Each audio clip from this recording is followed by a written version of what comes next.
안녕하세요. 기자 겸 작가인 토리입니다. 오늘은 초등학교 추천 도서 목록에 대해서 한번 이야기해 보려고 합니다. 제가 최근에 정말로 이상한 추천 도서 목록이 엄마들 사이에서 돌고 있는 걸 받았거든요. 초중등 고려대 연세대 추천 도서 목록이라고 입시학원에서 분석한 목록 같은데 깜짝 놀랄 만한 목록이었습니다. 갈수록 문해력이 중요하다면서 초중학생들에게 보르헤스나 밀란 쿤데라 같은 책을 추천해 놨더라고요. 이상한 거 아닌가요? 읽어보고 추천하신 거 맞나요? 믿으시는 분 없으시죠? 우리가 제대로 모르면 사교육의 공포 마케팅에 흔들리게 됩니다. 사교육 광란에 흔들리지 않는 방법, 초등학생이 꼭 알아야 될 공부 원칙들, 이것을 잘 소개한 책을 오늘 한번 소개해 드리려고 합니다. 오늘 제가 소개해 드릴 책은 송재환 선생님이 쓰신 한 권으로 끝내는 초등공부 대백과라는 책입니다. 초등학생 공부법에 대해서 과목별로 핵심과 대원칙을 정리해둔 책이거든요. 초등학생 키우는 부모님이라면 다 보셔야 될 책이라고 생각합니다. 특히 선행에 흔들리시는 분들, 귀 얇으신 분들 한번 꼭 읽어보세요. 제가 이 책에서 동의했고 또 도움을 많이 받았고 중요한 내용들만 한번 추려보았습니다. 첫 번째는 초등 수학의 8알은 연산이다라는 거였습니다. 요즘 대입은 수학이 결정짓는다는 말 많이 하고 있는 거 아시죠? 심지어 초등학교 2학년까지는 영어를 다 끝내고 수학으로 넘어가라 이런 말도 있던데, 연산이라는 것은 결국 수학을 다루는 도구이고 우리 아이가 사고의 발달 단계에 맞춰서 성장해 가면서 언제든지 흥미를 느껴서 수학을 파고들 때 이 연산이라는 도구, 연장을 잘 다룰 수 있다면 그 어떤 시점에서도 아이가 원하는 시기에 폭발적인 학습 성장을 할 수 있다고 생각하거든요. 그래서 가장 기본 중에 기본이고 가장 중요한 건데 이 책에서도 그렇게 말하고 있습니다. 저희 아이도 다른 건 안 하고 정말로 연산만 합니다. 연산 학습지 하나만 하고 있습니다. 자, 두 번째입니다. 초등학생은 몸으로 배워야 오래 남는다. 초등학생 아이들일수록 현장학습, 체험학습, 유적지 탐방 이런 것들을 많이 해주라고 굉장히 중요하다고 이 책에서 조언하고 있습니다. 낯선 체험을 해야지만 아이의 오감이 열리고 학습에 활력이 생기기 때문이거든요. 우리 아이들이 역사 시간에 선사시대 배울 때 고인돌을 강화도에 가서 한번 직접 봤던 아이와 그렇지 않은 아이가 교과서를 보고 느끼는 게 다르지 않을까요? 실제로 피아제 인지 발달 이론상 초등학생은 구체적인 조작기에 있는 시기라고 합니다. 추상적인 사고보다는 내가 직접 만지고 보고 체험해보는 그 조작 활동을 통해서 학습하는 게 훨씬 더 많고 유익하다는 거죠. 이 책에 가볼 만한 곳 리스트를 제공하시면서 적극 권장하고 있습니다. 과학관 같은 경우에는 국립과학관, 국립어린이과학관, 서울시립과학관, 식물원, 서울식물원, 국립생태원, 창덕궁 호원, 국립수목원, 화석과 광물에 대해서 알고 싶을 땐 서대문 자연사박물관, 이런 식으로 이 리스트들을 참고해 볼 수 있게 되어 있고 제가 이렇게 적어놨어요. 틈틈이 주말 계획 세울 때 활용하려고 적어놨습니다. 세 번째, 초등 영어는 노출이다. 이 책에서는 이렇게 나옵니다. 영어라는 게 결국은 외국어라는 사실을 인정하라는 거죠. 그러면 적정한 노출로 초등학생에게 알맞은 영어 교육법을 찾을 수 있다. 이렇게 조언하고 있습니다. 저 같은 경우는 사실 영어에 대한 욕심이 많아서 우리 아이들이 영어를 좀 네이티브처럼 하면 좋겠다 이런 마음이 있었어요. 만약에 원하는 도달점이 이거라면 영어는 몰입이다 라고 말하고 싶습니다. 저도 영어에 관심이 많아서 영어 배우는데 돈을 많이 썼거든요. 그러면서 얻은 결론은 외국어는 일정 수준 이상이 되려면 헌신적인 몰입이 없이는 불가능하다, 이런 나름의 결론을 얻었습니다. 하지만 영어 유치원을 다니거나 외국에서 살 기회가 있었다거나 하지 않다면 사실 한국에서 부모가 아이를 키우면서 영어 몰입 교육을 해주는 건 좀 현실적으로 한계와 어려움이 분명히 있습니다. 그 경우에는 이 선생님 말씀처럼 적정한 노출이 좋은 답이 될 수 있을 것 같습니다. 입시에 방해를 받지 않는 정도로는 영어를 잘 하겠다라고 한다면 영어 공부의 왕도는 노출이라는 말이 저는 맞다고 생각합니다. 만약에 목표가 그 정도라면 그 수준에서의 적절한 노출이란 흘려듣기, 집중듣기, 영어 그림책, 동화책 읽기, 그 정도가 되겠죠.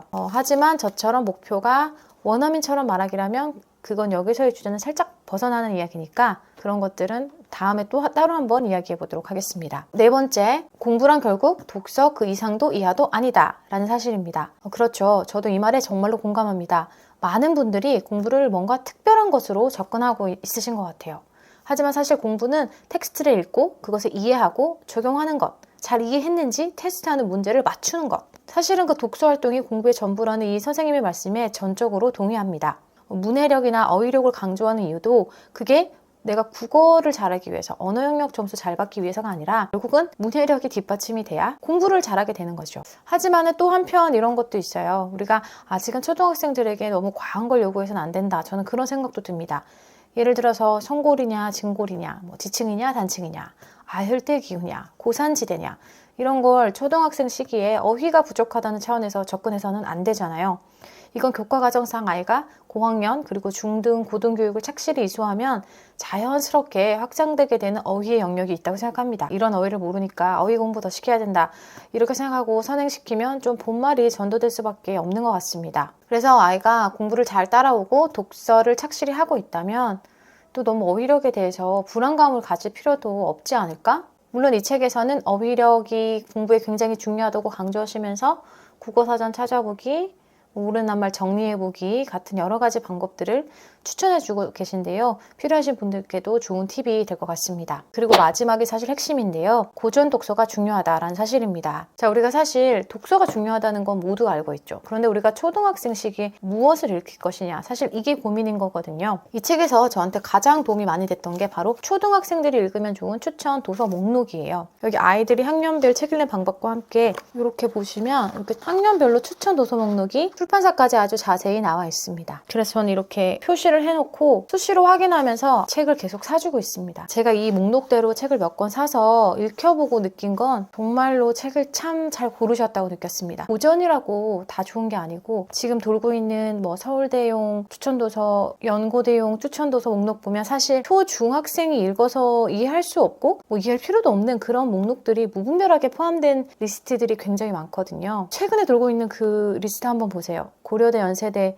현재 재학생들도 절반도 다 안 읽은 책이라고 제가 장담할 수 있습니다. 제가 그 두 곳 중 한 곳의 학교를 졸업했거든요. 대학생도 거기 있는 리스트 다 읽었다면 상위 1%라고 말씀드릴 수 있어요. 일단 너무 어려워요. 뭐 자소서를 그럴듯하게 써 보이려고 거기 있는 책들을 인용할 수는 있겠지만 그 입학심사 하시는 교수님들이 모를까요? 뻥칸지 아닌지? 어쨌든 여기 보시면은 이 대상 목록을 보시면요. 제가 이 추천도서 목록대로 산 책들이에요. 제가 여기 몇 권만 가져와 봤는데요. 피다리 아저씨 뭐 만화로 보거나 내용 전해 들은 거 말고 실제로 이 작품 읽어보셨나요? 저는 이번에 아이 읽히면서 같이 읽었는데 정말 재밌었어요. 그리고 여기 마틸다, 로알드 달의 이 마틸다는 말할 것도 없죠. 그런데 이 책이 초등학교 2학년 추천도서로 이 목록엔 돼 있어요. 보시면 글밥이 이 정도 되고 두께도 꽤 되거든요. 저는 이걸 읽고 완전히 이해하고 자기 것으로 만들 수 있는 초등학교 2학년이라면 문해력 같은 거 걱정 전혀 안 해도 되지 않을까? 이것과 함께 초등학교 2학년 도서에 샬롯의 거미줄도 있어요. 저희는 샬롯의 거미줄은 원서로 읽었거든요. 근데 원서로 읽으면서도 저는 마지막에 울었어요. 너무 감동적입니다. 이렇게 아이들이 읽기 좋은 책들, 너무나도 높은 수준의 책들이 너무 많아요. 왜 우리 아이들이 초등학교, 중학교 때 보르헤스, 밀렌 쿤데라 그런 걸 읽어야 되나요? 저는 이렇게 좋은 책들이 많은데 이거부터 읽어야죠. 자, 그리고 정말 이 책 선생님 추천 목록에서 알게 된 출판사인데 인디고란 출판사에서 이렇게 예쁜 판형으로 고전들을 많이 내거든요. 이 별은 단편으로 유명한 작가들의 단편 모음집이에요. 모든 작품들이 단편의 정수를 보여주면서도 아이들이 읽기 적합한 주제의 세계관을 갖고 있어서 너무 좋고 또 어른들이 같이 보기에도 손색이 없습니다. 제가 이렇게 써놨죠. 알퐁스 도테, 오헨리, 피츠제럴드, 기드 모파상, 오스카 와일드 이런 작가들의 작품 중에서도 초등학생들이 읽기에 그렇게 적합하지 않은 작품이 섞여 있을 수 있어요. 그런데 여긴 정말로 초등학생이 읽어도 다 그 나름으로 이해할 수 있고 세계관, 내용이 모두 적합한 그런 책들입니다. 그리고 우리들의 일그러진 영웅, 또 초등학교 5, 6학년 때 읽으라고 많이들 권하는 책인데 내용이 배경이 초등학교 학급이니까 그런 것 같지만 아이가 정말로 이 책이 갖고 있는 함의를 어느 정도까지 이해할 수 있는지는 잘 모르겠어요. 저희 아이도 되게 표면적으로만 받아들이더라고요. 아직은 좀 어린 것 같습니다. 그리고 여기 오즈의 마법사도 영화, 드라마, 뭐 만화로 많이 보지만 원작을 과연 읽어봤던가. 저도 이번에 제대로 다시 읽었어요.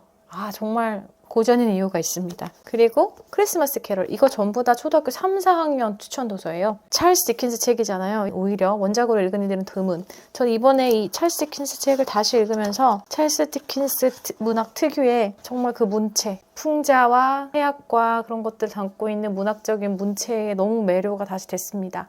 그런데 아직 저희 아이는 이 작가의 어떤 문장의 특성까지는 잘 이해하지 못하는 것 같았어요. 그게 좀 아쉽긴 하죠. 하지만 이 책에서 고전을 읽힐 때 내용만 압축한 책 말고 가급적 원작을 읽히라고 추천하시거든요. 어린이용으로 다시 써진 버전이 담을 수 없는 그 원작만의 고유한 예술적 성취, 어떤 몰입감을 선사하는 문장의 매력이 있습니다. 그거는 아무래도 리라이팅을 거치면 나올 수 없는 것들이죠. 시간의 세계일주도 우리가 사실은 너무나도 잘 아는 스토리지만 이걸 원작으로 읽어본 어른들은 많지 않을 거라고 생각해요. 줄 베른이 당시에 신문에 연재했던 글이거든요. 그러니까 사실 두께도 이만큼이나 되고요. 독자층이 어린이진 않았을 거 아니에요. 내용도 사실 굉장히 다이내믹하고 복잡하고 쉽지만은 않아요. 초등학교 4학년 추천도서로 되어 있습니다. 이 책을 뚝딱 읽어내고 재밌게 읽을 정도의 초등학교 4학년이라면 또 마찬가지로 문해력 같은 걱정은 할 필요가 없는, 제가 남인혜 교수님이 쓰신 책도 읽어보고 또 대치동 논술학원 대표님 강사님이 쓰신 책도 읽어보고